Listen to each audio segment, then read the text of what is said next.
What's up, everybody? Welcome back to another video. In today's video, we are here to take a look at the second injury report of the week for these Lions and Bears matchup. We have some updates from some coaches on certain players, and on the Bears side, one of their top players missed practice again. So let's get it started. Way up, we're going to bite a kneecap off, and we're going to stand up, and then it's going to take 2 more shots to knock us down. And on the way up, we're going to take your other kneecap, and we're going to get up, and then it's going to take 3 shots to get us down. And when we do, we're going to take another hunk out of you.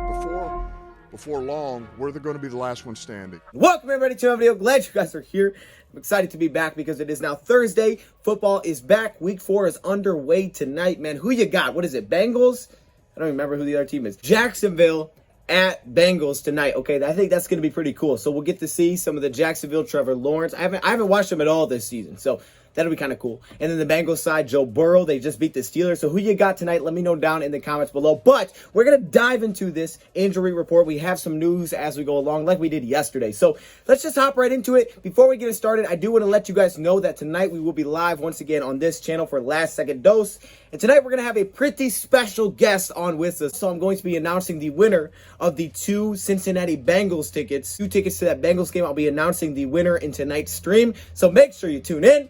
Let's get to this injury report. Okay, let's start off with the Lions first because there's really not any changes here whatsoever. So let's dive into it. All right, so as you guys can see on the screen in the top left is yesterday's injury report in case you want to compare yesterday's to today's, see the progression. But I'm going to tell you right now, nothing has changed with any of these names for the Detroit Lions. Taylor Decker, Deshaun Hand, they continue to be on IR. They have not been taken off of IR yet, so they are both still in the same spot.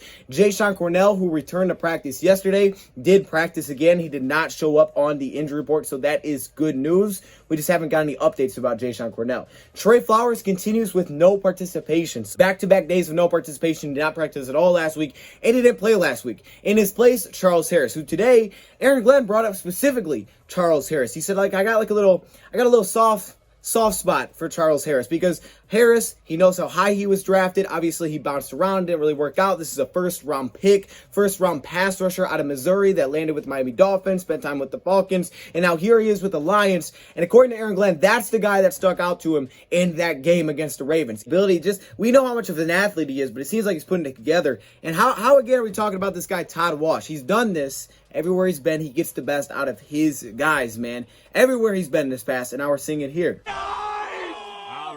All right. Even though he did say that he got calls from teams around the league about, man, how did you stop that offense? Believes this is a big week for their defense to improve. I think there's definitely an opportunity for that to happen.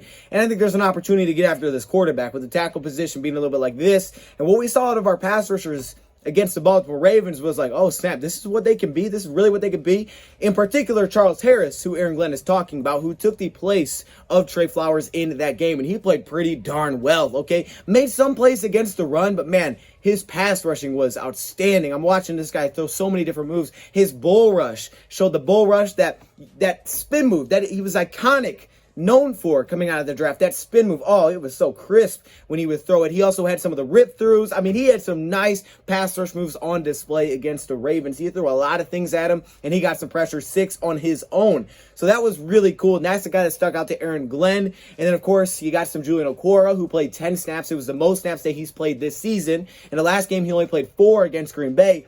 And the way they utilized him is the way that Aaron Glenn says they want to utilize him. Try to get him to go against guards. And we saw in that game, he made some guards look bad. All right. First off, he bull rushed the guard on that last possession, which was just crazy. He just ran him into the ground with a little swim move inside and beats him the second time. Now, if he would have got the sack, it would have been huge, but unfortunately, Lamar broke it and got out of bounds. But either way, Julian Okwara, I thought, showed us a lot, at least in terms of the pass rushing front. Then he came on when the Baltimore Ravens were moving the ball down the field. He came on the field on their obvious passing down, hit another swim move against the left tackle, got to the backfield. Romeo ended up chasing him down.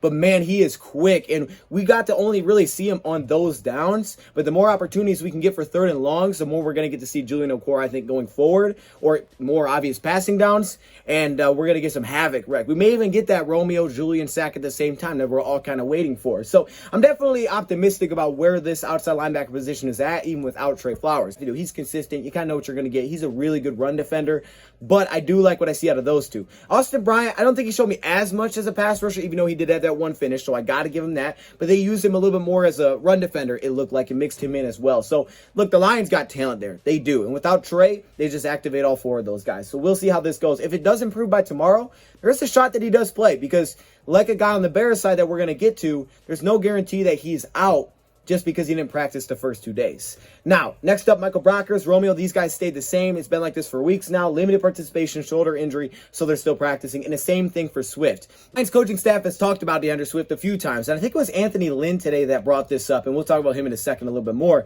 mean, it could have been Deuce Staley, but I think it was Anthony Lynn. And when he talked about DeAndre Swift, he said something a little bit different than what we've heard. They were monitoring him early in the season because he only had this 6 training camp days of practice because they want to make sure his conditioning is right. They don't want to have him out there and get re-injured because they're trying to ask him to do too much, but they've seen the progression. They see where he's going. And like Dan Campbell said, don't be surprised if he is the first running back on the field. So they believe that that role is going to continue to evolve and get bigger and bigger as the season goes on. And he's already doing fantastic things with the limited amount of touches that he's getting. And I think last week we really got to saw Swifty. Green Bay, we saw flashes. Baltimore, he took over in the second half. You think that their linebackers in coverage can make it a little bit tougher for guys like Swift? In terms of the health update, we're definitely good there. So nothing has changed on the Lions injury report. Everything has stayed the same. And we'll get into some Lions news after we go through the Bears side, all right? So stay tuned. Take a look at the Chicago Bears side of the injury report. Theirs has a couple of new moves, some good, some bad, and one new addition to this list. And that's at the very top is Xavier Crawford, the defensive back with a back injury. Defensive back with back injury. No participation today. Now Crawford doesn't play defensively. He hasn't played any defensive snaps this season, but he has played on special teams. Last week, he played 93% of the special team snaps, so that's where you see him, a young player. 25 years old. He was a 6th-round pick back in 2019 out of Central Michigan, but defensively, in terms of the cornerback position, they have other options above him that we're going to see. So it wasn't like we were probably going to see him defensively anyway. Plus, they get a little bit of that Houston Carson involved at safety, moving to the nickel spot as well. They have cornerbacks like Vilder. They have their Jalen Johnsons. They have their Artie Burns. So he's not someone that we probably would have saw defensively anyway, but that is a new addition. He was not here yesterday. Deshaun Gibson, the safety, continues with no participation with his hamstring injury. So it's looking more and more like we may see the backup. Deion Bush, once again this week, taking that role just like he did last week. Jimmy Graham returned to practice today, and I like how the Bears added it to the injury report. I rock with that. Usually they just take him off, but they put him on there and they said full. Thank you. So he was resting yesterday. He did not participate, but today it was full. And that's always an important note because you're like, oh, is a guy just resting? You're not really sure, but then some guys, they list with rest. They just do it for matchup reasons. You don't really know who's going to play and who's not going to play. But Graham, coming off this rest day, getting some sleep, he came back and he had full participation today. So Jimmy Graham should be out there as the number 2 tight end behind Cole Kmet. But Jesse James, as you can see a little bit further down, may not be out there. So the former Lion may not be out there this week. Again, no participation with personal. And I still don't know what that is. So, well, the guy's last name, I think I hit on yesterday, but I'm not going to try it again because why do it? Why mess it up? Joel, the depth linebacker, again, no participation today. He left the Cleveland Brown game early with an injury, and he remains with no participation, some depth there. But good news for them with Danny Trevathan that he did return to practice yesterday, like we touched on. I wasn't sure if he did or not. He did practice yesterday, and the coaching staff said about Danny Trevathan that basically, it's not a lock that he's going to come in and be a starter right away. It sounds like he could definitely make his debut this week. He's been working off to the side even before he came back off of IR because he was taken off of IR, and yesterday he came back to practice. However, there is no guarantee that he comes in and starts right away and takes Alec Ogletree's spot, who is playing next to Roquan Smith. He probably will, but he didn't lock it in that he's going to take that spot. They said they would have to make the decision, but I would bet we see some Danny Trevathan. It could be in somewhat limited fashion, but it sounds like Trevathan may play, and he's a guy that's familiar with what they're doing, so it wouldn't shock me if they got him out on the field this week. Continuing down, this is the big one. It's Khalil Mack. Khalil Mack, no participation again, and this has Bears fans a little bit concerned. Now, like our Trey Flowers, Bears fans believe that, hey, he doesn't have to practice to play. And I would say that's probably true. Probably doesn't even have to practice tomorrow and he could play. But back-to-back days of no participation is concerning. Now, defensive coaches for the Chicago Bears have credited Khalil Mack for coming back last week after having a strained foot and playing through it. They said he's tough, he's a competitor, but no practice for the first 2 days. So it could be more cautious and just saying, hey, let's just let you rest because we don't really need you to practice. It could be like that, and I wouldn't doubt it with a vet like this that knows what you're going to get out of him defensively. So he returned, but he's still dealing with it. So you wonder if maybe got hurt, got a little bit worse after the game. Who knows? Either way, no participation from Khalil Mack. That'll be huge tomorrow. If that's no participation again, it probably won't rule him out, but it probably makes him maybe doubtful, maybe, I don't know. Either way, we'll keep an eye on it. Now, the quarterback situation with Andy Dalton and Justin Fields continues to get a lot of the attention, and apparently Andy Dalton was again limited today in terms of participation with the report, but with the practice session that they were able to see, they said that Andy Dalton definitely looked good. He looked much better than he did yesterday moving around. So that makes this competition even more interesting because, like Matt Nagy said, depending on health, the depth chart is staying the same with Andy Dalton as the 1, Fields as a 2, and Nick Foles as a 3. Am I the only guy that forgets Nick Foles is on this roster? I can't be the only one. I always forget this guy's still here. However, Andy Dalton seems like he's improving, even though he's still listed as limited, at least from the eye test. That'll throw me down to the bottom where you can see Justin Fields. He's on his right hand yesterday in practice because of the thumb injury.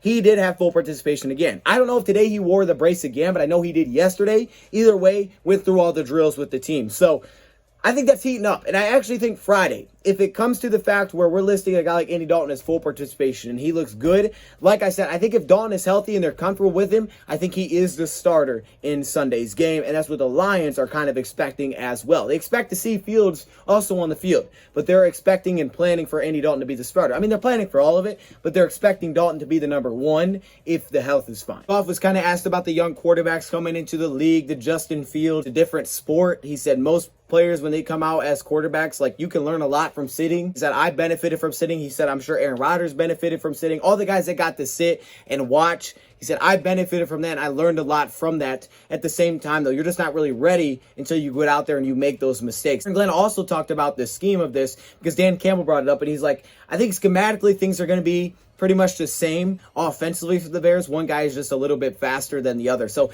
he doesn't anticipate any major scheme differences, whether it's Justin Fields or Andy Dalton, which should make their game planning a little bit easier in how they're going to do it this week. We know last week they used David Blau. I think they used, Blau as Lamar Jackson. So I'm not sure what they're doing in practice. They're also going to protect Justin Fields a little bit more because last week Fields, 5-man protection on 21 of his 30 snaps. 55% of dropbacks he was pressured, which is definitely not good.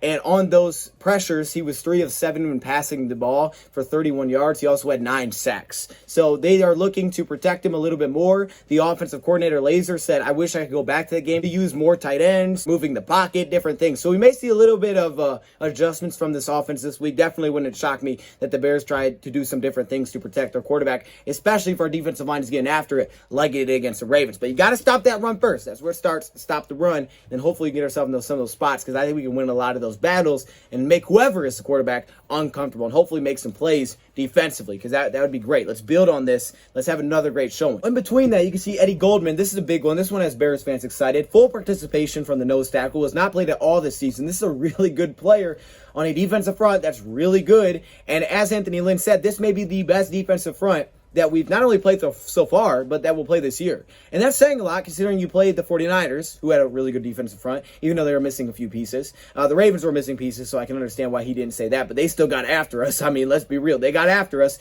and Green Bay's got some players. But they were also missing Zadarius Smith. Either way, even if they don't have Khalil Mack, they still have a lot of talent on the D-line and outside linebacker.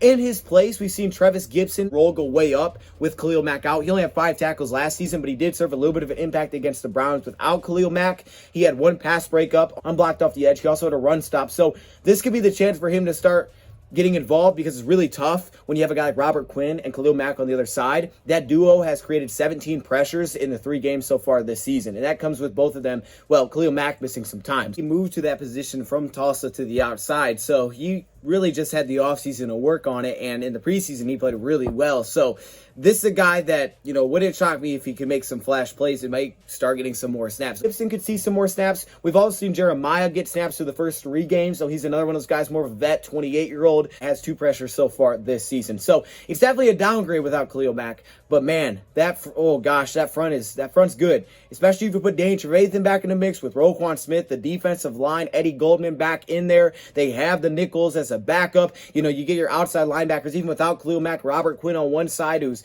definitely improved on the production that we saw last season.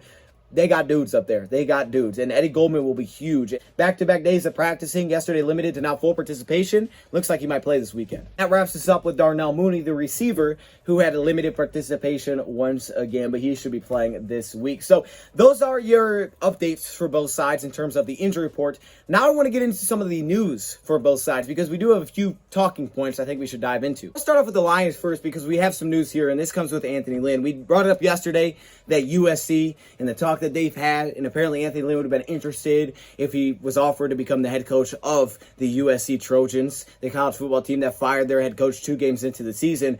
Well, that was addressed today. Now, Anthony Lynn was surprised. He was the 4th question asked. Actually, I was too. I turned it on. I'm like, okay, that's the first thing they're going to bring up. The 4th thing they brought up was about USC. He said, my sister went to USC. I got a lot of friends who played at USC. Those people reached out to me. And he said, yeah, it was flattering, but I'm 1,000,000%. Okay, 1,000,000%. I've never heard that before. I've heard 1,000%. I don't know if I've heard of 10,000%. I think I've just heard of maybe 10,000. I don't know, 100,000, definitely not. Yeah, he went way above 1,000,000%. Okay, we're just getting crazy with the numbers now. He said I'm 1,000,000% focused on the Lions right now. He said, I like Dan Campbell. I like what Brad Holmes is doing. He loves the grit of this team. He loves the fan base. Oh, we appreciate you, Anthony. We like you too, man. And his 1,000,000% focusism is on the Detroit Lions. And his 1,000,000% focusism is on the Detroit Lions. So we are going to build a consistent winner here.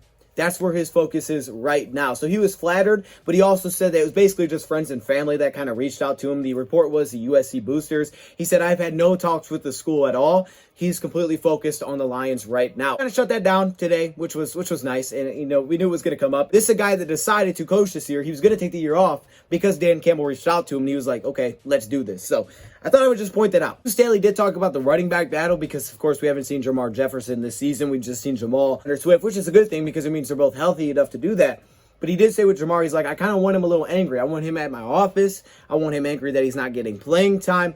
And he said Jamar Jefferson has been that. He's been that for us. And he wants him like that. And he said, really, the first thing that he has to be able to do is find a role in special teams first. Once he can find a role in special teams, then he can start working his way into the backfield and rushing the football. Now, it's kind of tough to do that because at practice, you can't really say, well, here in the special teams spot. So he just brought up that you have to keep watching film. So I'm not exactly sure how you would do that. Pitch of Amon-Ra St. Brown, and they said, look, there's only one ball to go around. He is involved in our game plan. He's the guy that, you know, is going to get opportunities, and they think he's ready right now to go. But he's also doing things that don't show up on a stat sheet, like his blocking, like his route running, that he still helps us with on the field. And I think you can see the blocking for sure. When they throw these swing passes, man, it's the receivers leading the way. And St. Brown is a really good blocker, man. He's a very consistent blocker. That is your Detroit Lions and some Chicago Bears news. We'll keep an eye on Trey Flowers and Khalil Mack in particular. And, of course, that quarterback position. And we'll see who wins the 2 tickets to the Bengals game. And I'm telling you, you're not going to want to miss our special guest. Thank you, Pride, for watching, and I'm out.